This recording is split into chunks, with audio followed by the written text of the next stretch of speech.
Senhor presidente, senhores deputados presentes, deputada Lucinha, deputado Dionísio Lins, deputado Paulo Ramos, eu tenho ouvido essa semana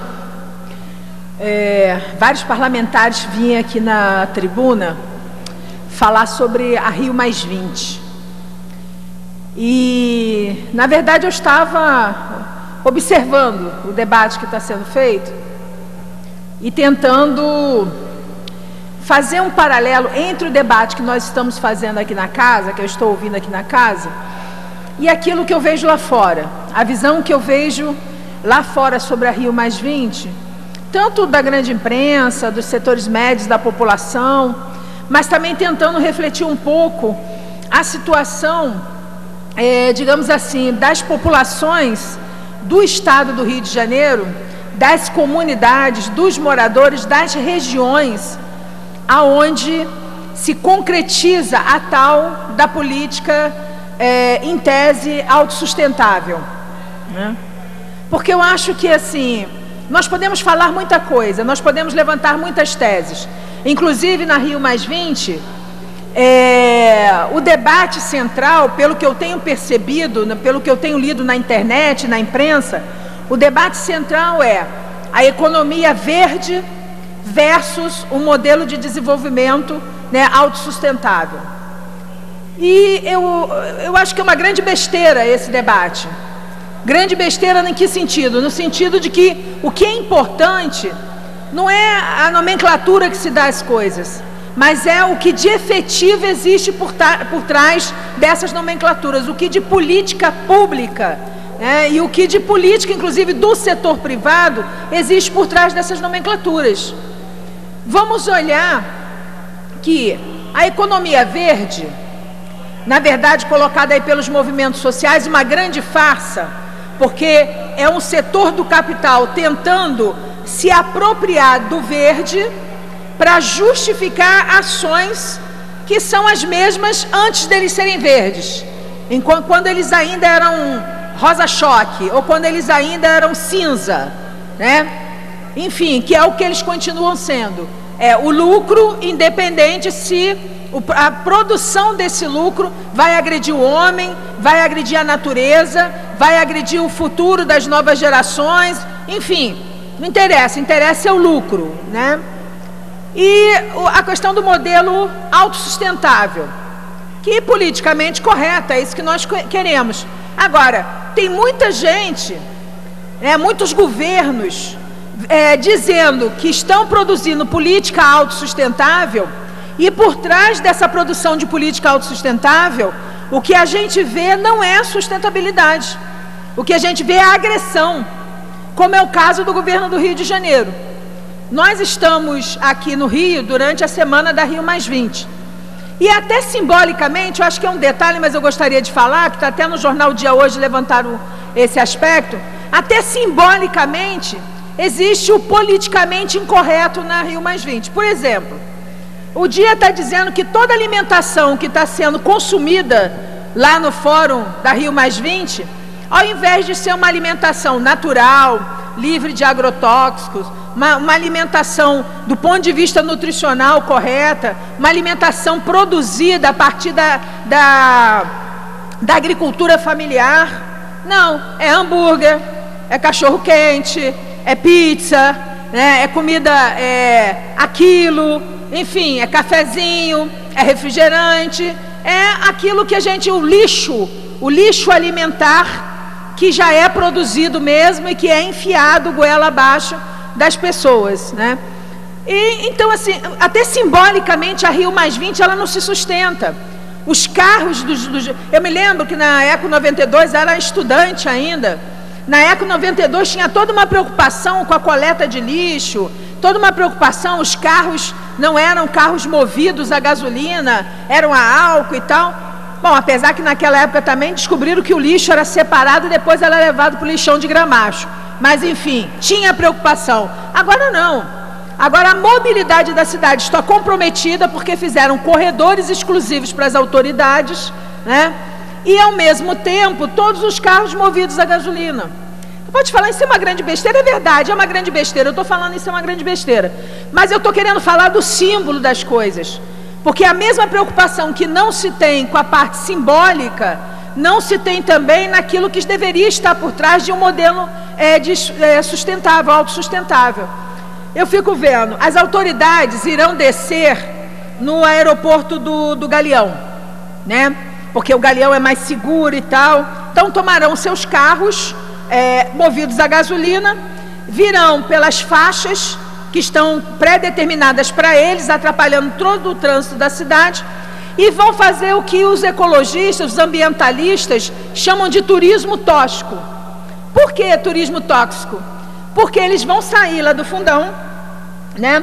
Aí eles vão passar ali ao lado do lixão de Gramacho. Ah, mas o lixão está fechado, mas está lá, a podridão de mais de 20 anos, que agora, né, foi fechado para se dar uma justificativa, né, para a questão, enfim, Rio+20 e tal. Mas nós sabemos que a mesma política que construiu o Gramacho continua construindo outros lixões, agora chamados politicamente correto de aterros sanitários, mas continuam poluindo, continuam aviltando o meio ambiente, poluindo os aquíferos, né? Enfim, prejudicando a vida da população das cidades no entorno desses, entre aspas, aterros sanitários. Como é o caso, por exemplo, de Seropédica, que a deputada Lucinha que está aqui, outros parlamentares, eu acompanhamos, infelizmente, não conseguimos produzir força suficiente, uma correlação de força na sociedade que pudesse impedir aquilo. Mas aí vem a delegação, né? Vem a delegação nos seus carros, bastante fumaça, jogando fumaça, né, pelas faixas exclusivas. Aí passam também próximos à Reduc, né, que é a refinaria de Manguinhos ali, né? Também poluição a plenos vapores, soltando a poluição a plenos vapores. Passam pela Baía de Guanabara poluída. Quem é que não conhece a linha vermelha, que vem ali do Galeão, passando pela Maré? Eu não sei como os moradores da Maré conseguem morar naquela região, porque aquilo ali fede, né? Fede assim a céu aberto. Inclusive é bastante interessante que o prefeito da cidade mandou colocar aquelas placas entre a linha amarela e a favela da Maré, dizendo que aquilo era para proteger os ouvidos, como é que você fala? Era uma proteção acústica, ou seja, na favela da Maré, nas comunidades que compõem ali o complexo, tem que proteger o ouvido das pessoas, mas elas podem respirar toda a poluição podre, né? Elas podem ser vítimas da falta de saneamento que existe ali dentro, mas os ouvidinhos estão protegidos. É porque o trabalho do prefeito ele vai por etapa, né? Primeiro eu protejo seus ouvidos, depois eu protejo o resto das suas necessidades básicas. Aí continua vindo a comitiva, passa ali pela Bahia, né? E vai para a Barra da Tijuca, vai lá para o Rio Centro. E fica ali no Rio Centro, na área que foi preparada, ladeado pelas 3 lagoas poluídas da Barra da Tijuca, com níveis de poluição altíssimos. Mas o rio é lindo, o rio é maravilhoso, o rio está preparado, né, para receber essas delegações. Aliás, eu gostei muito, eu vi ontem a presidenta da República, Dilma Rousseff, que ninguém quer falar da Dilma, porque ela está com os índices de aprovação na população muito altos. Então as pessoas, mesmo que ela faça coisas erradas, mesmo que ela venha aqui blindar o governador Sérgio Cabral, que foi pego com a mão na botija alheia, né, não pode falar da presidenta Dilma, porque ela está com os índices muito altos na pesquisa, e falar qualquer coisa da presidente Dilma faz você ficar mal com a população e você perder votos. Bom, para quem tem apego ao mandato e aos votos e não ao povo e às suas necessidades, não falem da Dilma. Eu acho um absurdo ela estar aqui no Rio de Janeiro, sentada ao lado do governador Sérgio Cabral, blindando o governador Sérgio Cabral, fazendo um discurso para a comunidade internacional da política autossustentável no Brasil, enquanto a vinda das delegações do aeroporto até onde elas ficam na Barra da Tijuca, se elas tiverem o mínimo de comprometimento, de olhar em volta, elas vão ver os níveis de poluição e os níveis de agressão ao meio ambiente e às populações que estão no entorno desse meio ambiente agredido. Então, é dessa Rio+20 que nós queremos falar, que eu acho, aliás, é uma Rio menos 20, deveria ser uma Rio menos 20. É Rio mais 20 em alusão à Eco 92, 20 anos após a Eco 92, mas do ponto de vista da política, da pauta que foi assumida pela Eco 92, do ponto de vista das preocupações e do ponto de vista dos ataques ao meio ambiente, essa Rio é menos 20, é menos 40, é menos 80, porque regrediram no estado do Rio de Janeiro as condições de vida do povo trabalhador, né? E eu queria, na verdade, falar sobre isso, né? Falar sobre essa questão, sobre esse debate da economia verde com desenvolvimento autossustentável. Isso não é importante. O importante, sim, é que a gente discuta um modelo de desenvolvimento autossustentável que passe pelo econômico, que passe pelo político, que passe pelo cultural, que passe pelo social, que passe pelo estético, né? Que passe pela integralidade daquilo que requer, né, o homem, o ser humano, a humanidade de cada uma das pessoas, para que elas possam ser pessoas íntegras e felizes. Não existe mais, como alguns setores dos verdes querem, cuidar apenas do meio ambiente, como se o homem pudesse ser apartado, né, do meio ambiente. Não, vamos cuidar das matas, vamos cuidar dos rios, vamos cuidar disso, daquilo, e do homem, como disse aqui o deputado Paulo Ramos no seu discurso agora há pouco, que tem que ser visto também como o centro de todas as coisas, né? Que, enfim, que esse homem não seja privilegiado nessa visão. Eu nem acho que é o centro de todas as coisas, mas eu acho que ele compõe uma harmonia com esse meio ambiente que é fundamental, porque se não houver harmonia no tratamento com o meio ambiente, no tratamento com o homem, e quando eu falo homem, eu estou falando do homem, eu estou falando de uma determinada classe. Eu estou falando do homem trabalhador, da mulher trabalhadora, eu estou falando das populações médias, eu estou falando dos setores mais pobres da população, que são aqueles setores mais, enfim, né, com mais riscos, né, na sua defesa, na defesa da sua integridade e das suas famílias.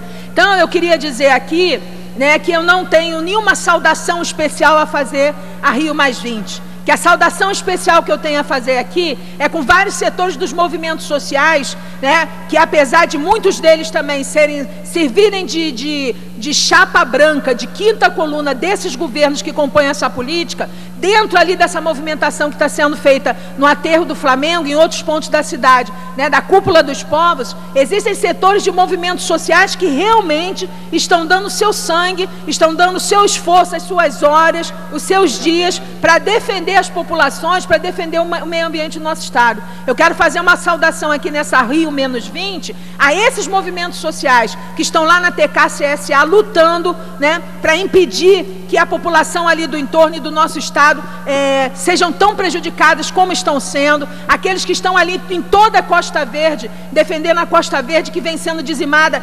pela agressão das usinas nucleares que estão ali, pelo Porto Novo em Itaguaí, pela especulação imobiliária em Paraty. Eu quero fazer uma saudação ao movimento social que está no Porto do Açu, lutando contra o seu Eike Batista e as remoções dos povos tradicionais lá no Porto de Açu, que estão lá denunciando aquela draga horrorosa que o seu Eike Batista colocou lá, que traz milhões e milhões de litros, de quilos, litros de areia, que traz peixe, tartaruga, plantas, enfim, que está lá destruindo a céu aberto, né, aquela região do nosso estado. Então, a minha saudação aqui não são aos chefes de estado, a minha saudação aqui não são aqueles que estão na mídia, na pauta oficial. A minha saudação aqui, para concluir, é aos movimentos sociais que fazem resistência em cada um dos rincões desse estado, lutando para defender o homem, lutando para defender a natureza e lutando, né, para que a gente possa romper com essa noção que quer nos vender uma economia verde e garantir um modelo autossustentável, um modelo de desenvolvimento autossustentável, onde realmente exista respeito aos homens, às mulheres, às nossas gerações futuras, e não essa balela que essa Rio mais 20 quer nos vender. Muito obrigada, senhor presidente.